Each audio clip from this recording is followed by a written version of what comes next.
We're all going to be humans and not perfect 100% of the time. But if you could have the mentality that every person has something to learn from and could be how not to be or what you want to aspire to be like.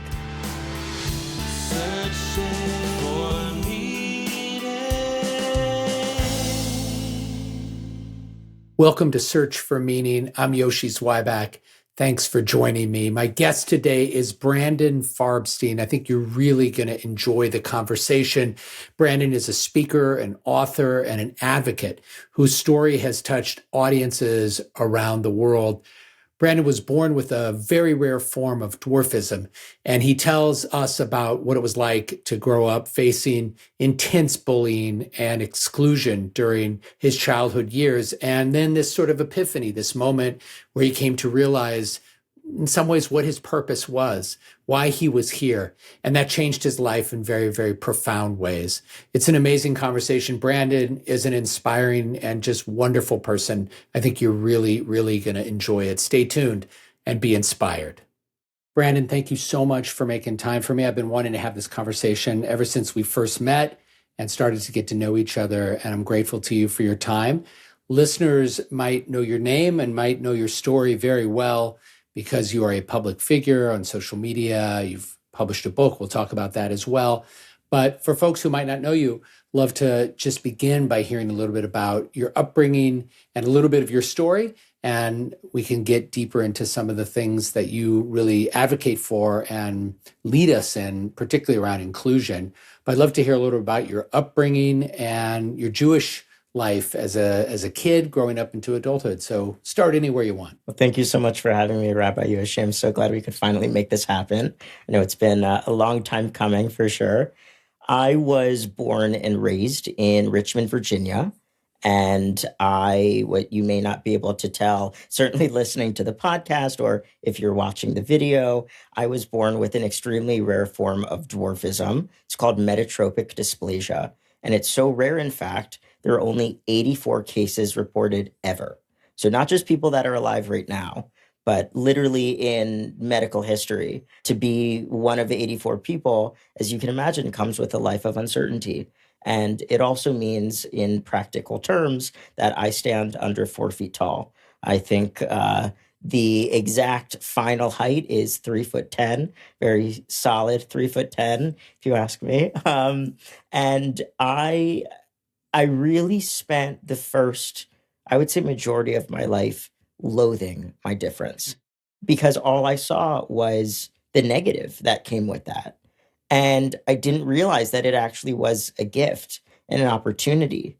But it took me being at one of the most painful points that you can imagine. Without going into too much of the specifics, I nearly ended my life when I was 11 years old. And I had to really dig deep, not only to find that own sense of inner courage to keep going, but in order to really get the help that I needed as well. I think that was the biggest thing for me. I was just so desperate to not feel all this crushing weight on me all the time. And that's exactly what counseling and therapy was able to do for me. It didn't necessarily change my circumstances at all, but it changed the way that I responded to them, because I saw very slowly but surely that I could change the way that I thought. I could change the way that I looked at things. And that's not going to make the pain go away. That's not going to make the adversity stop, but it changes the experience, because you are then in control. And to be a young person in a position like mine and have no sense of control, because people were constantly staring at me and pointing or filming and laughing. And that was life-changing. But I think it really took seeing what I actually was capable of in terms of my own inner grit. But I also have to give credit where credit is due. My parents are my superheroes, both my mom and dad. Without them, I would be nothing and nobody. And I am so fortunate that they recognized I was in so much pain that we ended up going to 6 different therapists in order to finally find one that was not only kind of good at what they did, but I felt seen and heard by. Mm. And it was completely life changing. Was there, as you reflect on that, was there something, a moment that you can go back to where something clicked and you began to understand it in a new way? Often it doesn't work that way, right? It's just very gradual. And then you wake up one day and you realize, wow, I actually feel very differently. But sometimes it does. There's a realization. What was it like for you? Was it more of that very gradual process, or was there a moment when there was almost an epiphany, an aha moment, and you began to see things differently? I think it was both gradual and an epiphany. So the gradual came because once I started to get that sense of personal power into my life because of therapy and because I realized I had way more control than I realized, I think I also started to have a shift in perspective on my own circumstance, that it actually wasn't so bad. I had things that I was able to do that other kids weren't. And so I think I was able to start seeing things a little bit differently. But the big shift came when I was 15 and I shared my story for the first time on the TEDx stage. And that was the moment that I realized I am able to connect with people in a way that I had never imagined before. Specifically, that people in circumstances completely opposite of mine, who are, 6.5 feet tall, or who are former football players, or this or that, they were coming up to me after my TED talk and they had tears in their eyes. And they said, "Thank you so much for sharing your story. Thank you for being so brave. I was bullied too, et cetera, et cetera." And that was really the moment everything shifted for me, because I saw I was put here for a reason and I'm able to use this very unique circumstance, the cards that I was dealt, to show other people you don't need to be defined by how you were born, by what happens to you or what you look like. You get to set the definition of who you are. And I think that's what it's all about. It's beautiful, that sense of purpose and meaning in being able to tell your story and realize that this is part of why I'm here, perhaps, to tell this story and to teach others. And it can shift everything, which is so beautiful. I'm sure there's a lot that people can relate to in what you shared. Obviously, when it comes to the very rare form of dwarfism that you experience, that's not something that many people can relate to personally, Right. because it is so rare. But the sense of not feeling a part of, or being made fun of, ostracized in some way, probably all of us have a moment or two of 100%. that. But for you, obviously much more dramatic and much more pervasive, all the time. Yeah. I'm sure it's painful to go back to those moments, but can you share a little bit about maybe one moment in particular that you sometimes find yourself going back to, or just a typical kind of moment that you experienced? Again, I think a lot of listeners can relate. Yeah. On the other hand, the kinds of things that you experienced are probably more dramatic and more long, and more pervasive than most people do. Give us a Totally. sense of what some of that was like. So I would say I really didn't experience real bullying until middle school. That's when social media came into the fold for me. And it wasn't just exclusion. I think there's a difference between being excluded and then being bullied on top of that. It was being targeted. And that was the first time in my life that I felt truly targeted for looking the way that I do, and more so standing out, because I can't hide the fact that I'm the size that I am and whatnot. And so that was kind of the tip of the iceberg, because it went from just kind of cruel comments and things that were stupid and immature. And sure, they did get under my skin and they did hurt me a little bit, but they weren't anything that drastic. But then I got to high school, and I remember the third day of my freshman year, there was a tweet that went around, and somebody had taken a video of me on my mobility scooter, and it was just like a 4 or 5 second video, and it said, "First person to punt the midget off the Segway gets $5." And it would be one thing if it was like, some random account that had no followers, no engagement, no likes. What really got to me was seeing that it had over 150 likes and retweets. Most of them were peers at my school that I didn't even know. I was reading their Twitter bios and it said DRHS, which was the name of my high school.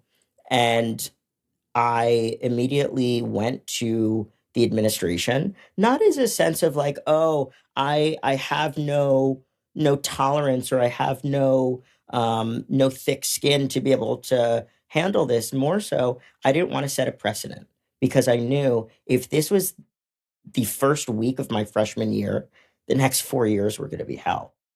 And unfortunately, the principal decided for whatever reason that it wasn't as serious as it was. And just as I suspected, that snowballed into such worse harassment where I would receive death threats. And the peers at my school created Instagram accounts for the sole purpose of degrading and harassing me, taking videos and images from my TED Talk, from my Instagram, putting Hitler behind me, saying this disgusting creature should have been gassed in the Holocaust, just the most disgusting, vile things. And it was kind of every aspect of my identity that was being targeted. And at the time, I certainly wasn't hiding the fact that I was Jewish, but I also wasn't out and like loud and proud with it. I was one of a handful of Jews at my school. So it's not like it was a very cool thing to be Jewish to begin with. So to add that on top of it, it already was an aspect that they also used to just throw more fuel into the fire. And it got to the point where I couldn't handle it anymore. It was so toxic.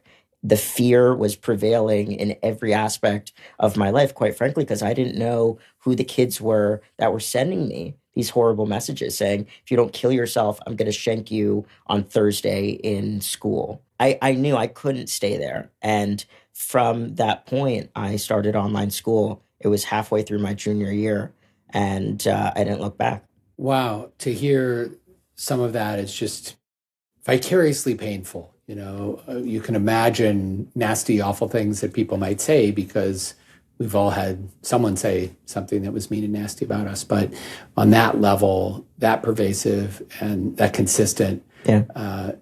just sounds so painful. I'm so sorry to hear that anyone would ever have to go through something like that. And yet, to have gotten to know you a little bit over the last couple of years, I see what an incredibly strong, positive, charismatic person you are.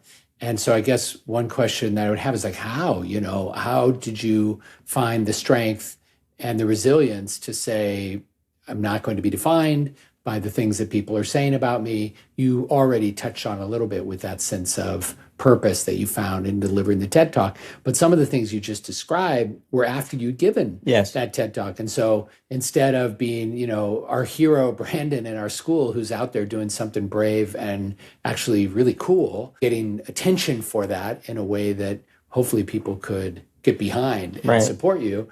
If I were making a Hollywood movie version of it, that'd be what would happen, right? There'd be an initial, that initial kind of ignorance and hatred and bullying that might come with that. Mm-hmm. And then eyes opening and wow. And that's exactly what I thought was going to happen too. So, but then you didn't give up and say, okay, I guess, who knows? And here you are. And you talked about therapy, but in terms of the resilience and the grit, what are some of the things that you, as you've reflected upon that, help you understand how the heck you did that? Well, looking back in that specific time when I had honestly no sense of self-worth, because it's interesting that it was after I'd given the TED Talk and I'd already found this sense of mission and purpose, yet all I wanted was the acceptance of my peers. Mm-hmm. And it's so interesting that the outside world could praise me and, just like you said, get behind my story and treat me like, wow, you're doing such amazing work. Thank you for being so brave. And then going into school every day, it was like being in hell because I felt like I had nobody there that saw me for me. And maybe there were some silent people that felt like they wanted to stick up, but nobody really did. And I think what really got me through was having a sense of action that I could get behind, not just purpose, but really what my parents and I decided to do after seeing so many failures within the school administration, but also the police department, when we went to them with very real threats that I'd gotten that had a time, a place, a specific means of action, et cetera, et cetera. And yet every single time it didn't meet the specific law to constitute it as being illegal. And it was protected above freedom of speech and nothing else mattered. So really what my family and I decided to do, we didn't accept that for an answer. And we testified in front of the General Assembly, the Virginia state lawmakers. And by my 18th birthday, got two pieces of legislation passed, one on bullying prevention. And then the other that I'm especially proud of requires empathy and social emotional learning curriculum to be taught at every single grade level, starting in kindergarten, ending senior year, across all public schools in Virginia. It's one of those things that I'm not naive. I know that's not going to end bullying. It's not going to put a stop to hatred. But if it could equip young people with the tools and the personal power that they need to be able to go throughout life knowing that their words matter, their actions have meaning, I think that's a game changer. And I know it for the life that I've lived and the experience of there was a complete lack of empathy. If my peers had even an ounce of that, of knowing that I was on the other side of that screen and that I would be absorbing the words that they were saying that they thought were anonymous or whatever, I think that would have really changed a lot of the outcomes that I experienced. And so now that I get to be on the other side of that and say, empathy really is the foundation of everything. It's the foundation of connection. And it's not some foreign concept. It's something that we could equip every single young person with. When were those laws passed? In 2016 and 2017. So I know the social emotional learning law is still in practice in Virginia, which is great. So as you were sharing that, I was wondering how many times someone might have reached out to you in the last 10 years, 9 years, and shared a story about the way that some of these interventions might have made a difference, or just about the way your story makes a difference. Because obviously at the heart of empathy is really being able to understand the other more deeply, have curiosity about the other, open yourself to that person's story. Totally. And also in some way, imagine what would it be like to be in his shoes? What would it be like to experience what he's experiencing? And so I wonder if there's a story you could share of somebody who shared that story with you. The most powerful realization for me came at probably 18 years old. This is when I had already finished high school and I was in a period of doing this full time and realizing I didn't have to wait until I got my college degree. I already had the ability to do it. And I was speaking all across the country at schools. And I spoke at a high school in North Carolina. And a student reached out to me on Instagram afterwards and said, I've been contemplating ending my life for the last few months. And hearing your story gives me the light that I needed. And I think that was the moment that I realized this is not just something that is inspiring people. I'm giving a sense of hope. And I'm giving a sense of if he could do it, not only with the circumstances that I'm dealing with, but if I can choose to live the life that I'm living, I think that's universal as well, because you don't necessarily need to relate to being under 4 feet tall. You don't need to relate to having a rare medical condition, but I bet you could relate to feeling invisible. I bet you could relate to feeling unworthy. And it's really about how we flip the script and the voice that is going on inside of our head 24/7. We have to learn to make that something that's empowering instead of constantly tearing us down. And I think I had to learn that firsthand from being in the darkest place that you could imagine to then being where I'm at now. I don't think I've transformed anything. I think I've been able to completely reshift and reframe a lot of the things that I've been through. And that's been the game changer. I'm wondering about, in terms of your experience as someone whose Jewish identity is really core and increasingly so, how that might have reflected itself in the kinds of outreach you've gotten from others. So, from October 7th, 2023 to today, I'm sure you've had other Jews out there in the world who've reached out and said, Brandon, you're an inspiration for being so proudly Jewish and outspoken about your Yeah. Judaism, especially at a time when Jews are under attack, not just online, but physically, literally in the material world too. And then to bring all that vulnerability out and say, not only am I going to be a spokesperson for other people who might not be included because of other differences that they might experience, but then there's this identity piece that is about my religious identity, my ethnic identity, my people that I'm a part of. Maybe you could share a little bit about the way others have reached out to you post October 7th in terms of Jewish identity. Yeah, and this is a newer aspect for me. I'll give just a little bit of context. I consider myself an October 7th Jew, a post 10/7 Jew, where, again, I certainly was not hiding anything. It was very prevalent that I had a bar mitzvah, I went to Hebrew school, I went to synagogue a lot of Friday nights, et cetera, et cetera. So I did nothing to hide it, but I was not embracing my Judaism. I didn't feel a sense of connection, especially in my adult life, to it. And it was going to Israel for the first time on birthright in July of 2023. So 3 months before everything shifted.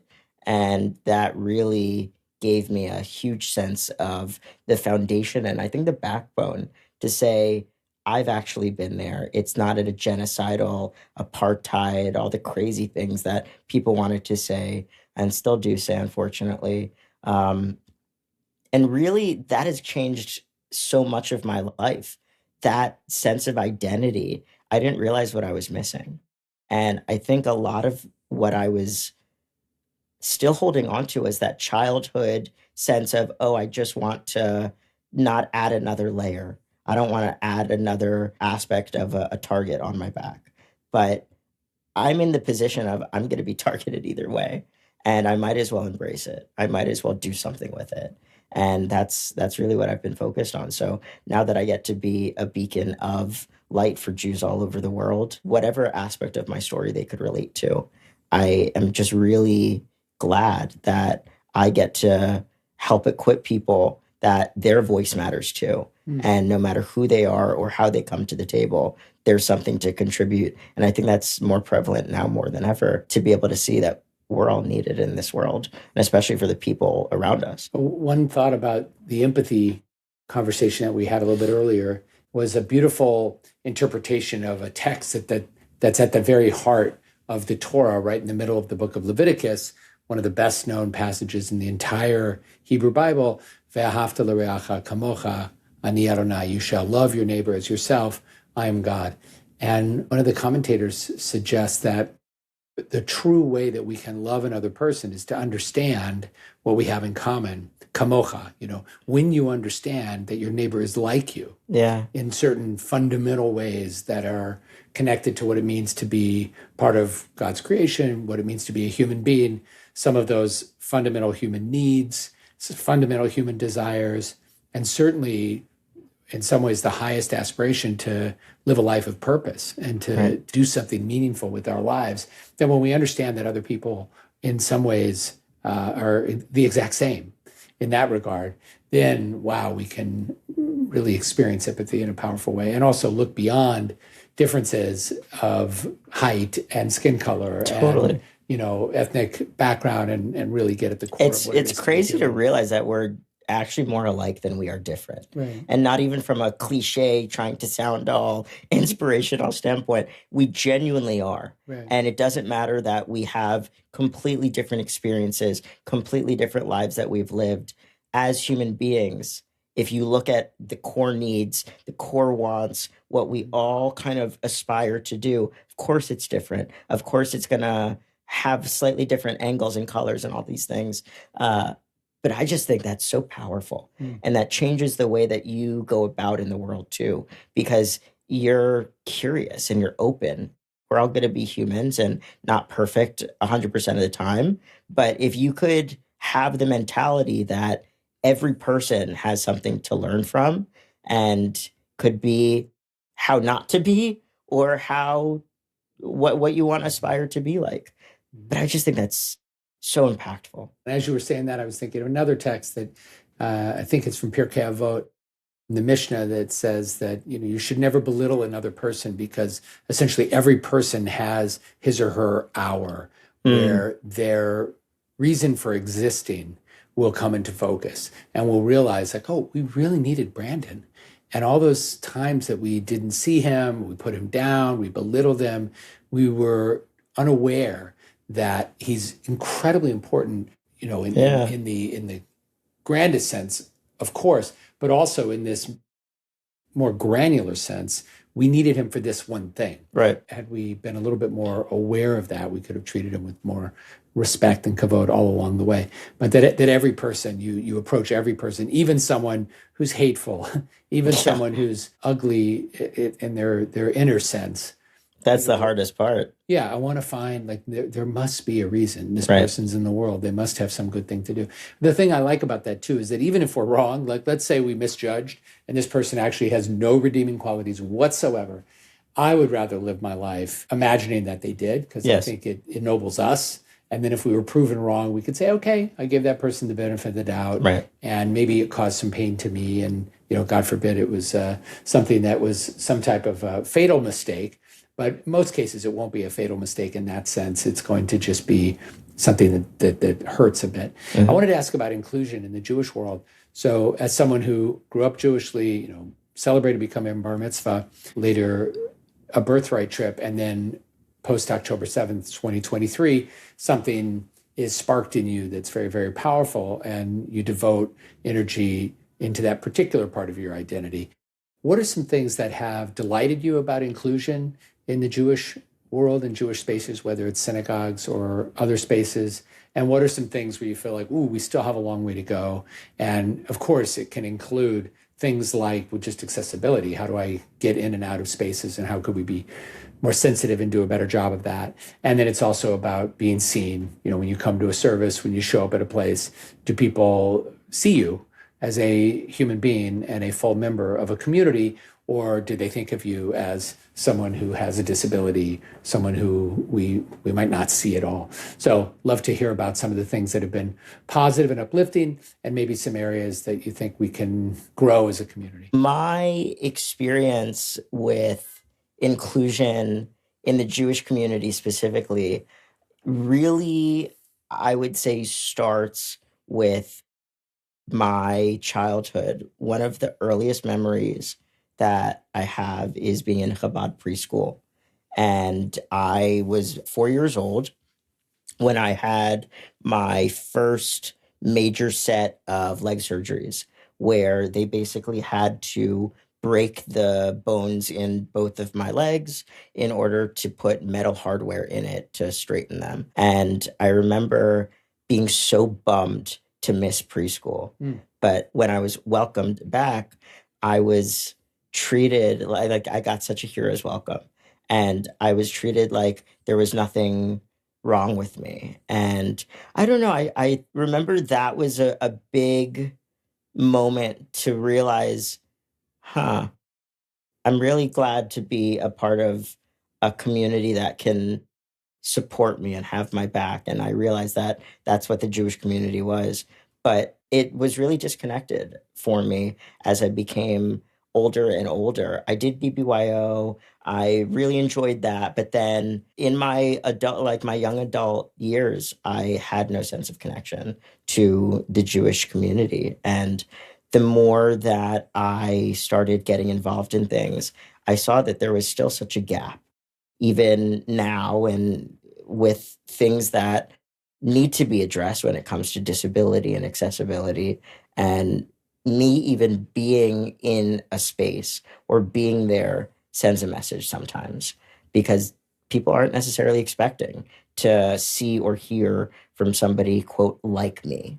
And I lean into that. I like to defy expectations and defy what people's preconceived notions are. But I really think what the gap that exists today still is that we are trying to solve something where we're attempting to come up with the answers that are already out there for people that are living with disabilities.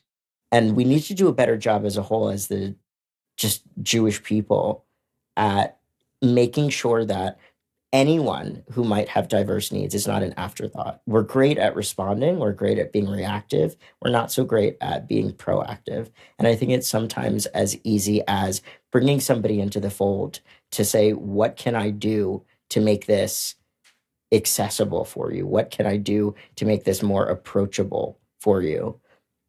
I think it really is something that often doing these mental gymnastics in our head, we think, what is the right term? What is the right word? How do I approach this person? Oftentimes, while that's really important, and I'm not negating any of that, what we have to do is ask what the person's name is and say, hi, I just wanted to introduce myself. Instead of all of these mental gymnastics or the hoops that we try and jump through in our head. In some ways, it makes it so simple Yeah. and approachable. Just like be a mensch. If you see someone, hello, welcome, can I help you find the sanctuary or whatever it is? That's what I think is empowering to a lot of people too, because it's like you don't need to change everything. All you need to do is be a little bit more empathetic. And it's not just being empathetic to somebody else. It's being empathetic to yourself. Because I've realized when I walk into a room, especially when there aren't any other disabled folks, I can make people feel uncomfortable because they don't know how to approach me. They don't know how to talk to me. They don't know whether they should bend down, this and that.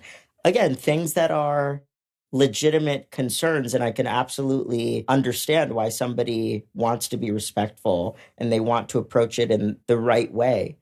But what I find is a lot of instances, they don't approach me at all.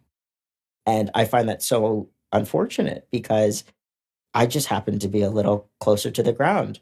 I'm as much of a regular person as you or the next Joe over there. And so I think as much as I can normalize disability, more so just normalize difference. Because quite frankly, that is something we all can relate to, whether you realize it or not. We all have something that makes us unique. And I bet we all have something that we wish we could change about ourselves, something that we're insecure about, that we don't have a lot of confidence in, et cetera. And that's also one of those things that just humanizes us.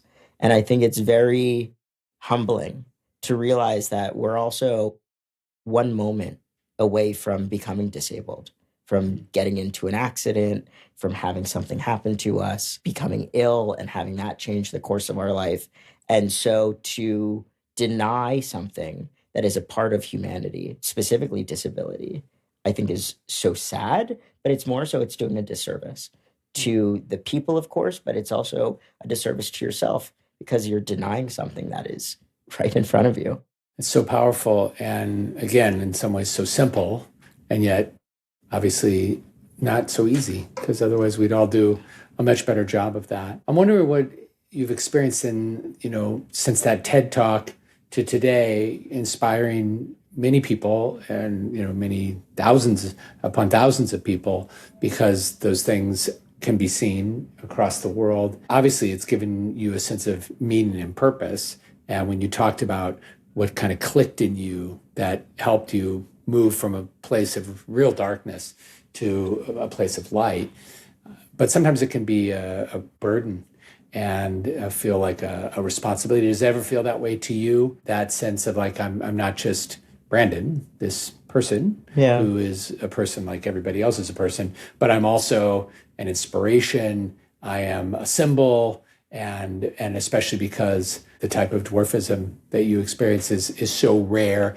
then you're also, in this little tiny subset, you become a spokesperson for that. It's like, that wasn't really what I was going for, So to what extent does it feel sometimes like a burden, and how do you manage it if so? I appreciate you asking this. I think when I was younger, and especially as I started getting more attention for my story as a teenager, it felt like a burden because I had people coming to me in situations where they were also struggling, or they were experiencing their own mental health issues or depression or anything that again they could relate to with my story. They would come to me for answers.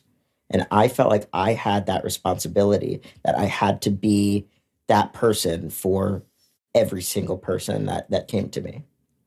And it really got to me to the point that I wanted to step away from social media, but I realized I have to find a way to make this work.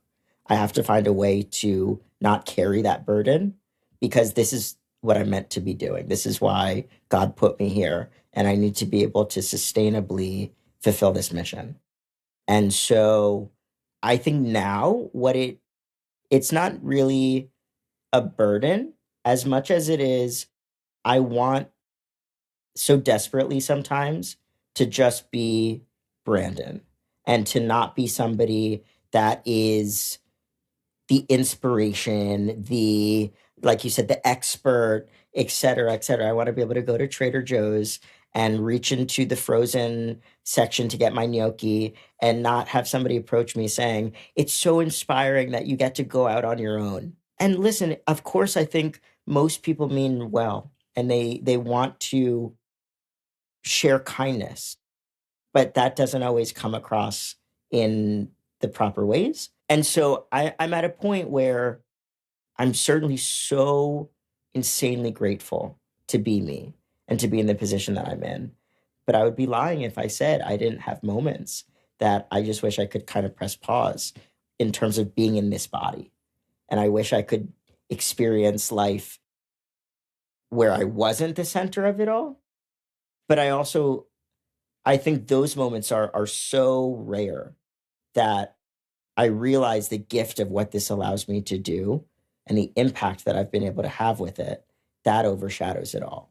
So I want to make both of that very apparent, because I'm not some perfect human being that has been able to completely master all of my adversity and all of my troubles and whatnot. I think my entire life is going to be navigating what it means to be in a world not built for me and seeking answers that aren't necessarily out there. But at the same time, realizing that it is so much about how I decide to live my life and being in the driver's seat of the journey that I get to have. And in a lot of ways, if that means that other people need some time in order to process somebody that is, under 4 feet tall, driving a car or living by himself or whatever it is, I'll let them process it, but it has nothing to do with me. It has everything to do with them. Brandon, that's so beautiful. Often when I have the privilege of interviewing people, I ask them, what gives your life meaning? Help us understand that. But everything we've spoken about, you've been really answering that question. One thing that I was reflecting on in your last comment is a text from the book of Samuel, which you've probably studied along the way, where when the prophet Samuel is instructed to go and anoint a new king, and he's told that the king is one of the sons of Yishai, Jesse. And when Samuel comes and sees the sons of Jesse, one of the sons, the firstborn, is the tallest. And Samuel assumes that that's the one, because he's the tallest. And so because of his stature, he's obviously the king, the next king. And it turns out that it's the smallest of the brothers, David. God says to Samuel in the book of Samuel, according to the text itself, you see the outside. You see things like that. That's not how I look at the world. And when I imagine the author of that text, different listeners might see it in different ways, but I see those texts as human texts aspiring to try to understand what is it that God wants of us in the world, as opposed to a text that God actually wrote. But from my perspective, as someone who sees it as that human document, what is the author of the book of Samuel pointing towards? So much of what we've been talking about today, so much of what you shared with us, it's, can you be seen?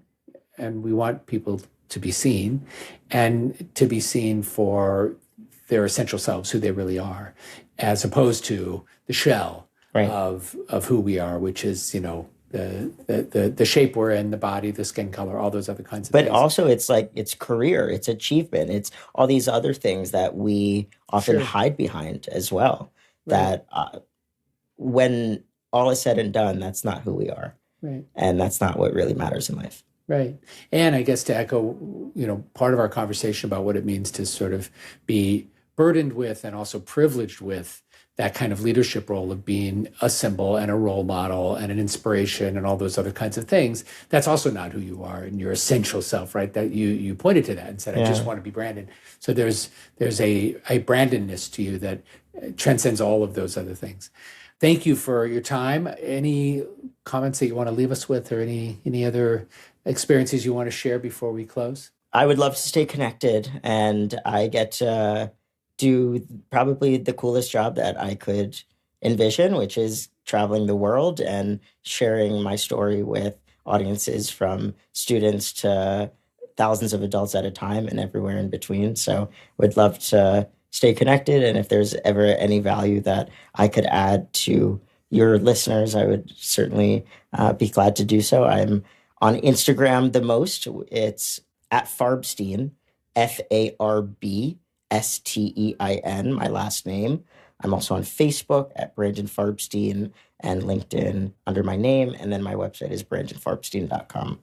We'll put all those things in the episode notes. Brandon, thank you so much. And I hope to see lots more of you here at Stephen Wise Temple. And I'm really just grateful to you for your time and for the wisdom that you share with us, the story that is a personal one, but in some ways obviously transcends the experience of any one human being because it is so deeply connected to our human experience itself. Thank you, Brandon. This was a lot of fun, Rabbi Yoshi. Thank you. Well, that's our episode. Thanks for listening to Search for Meaning.